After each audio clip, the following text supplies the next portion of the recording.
এর ভিতরে এটা এমনি ঘুরে না আসলে যে নির্মল দাস, বাবার নাম অমৃত দাস, বাড়ি সিদাই থানার আন্ডারে গোপাল নাম। মানে গাড়িটা কি আগরতলা থেকে আসছিল?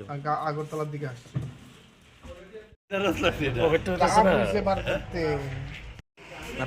হাত নিয়ে না।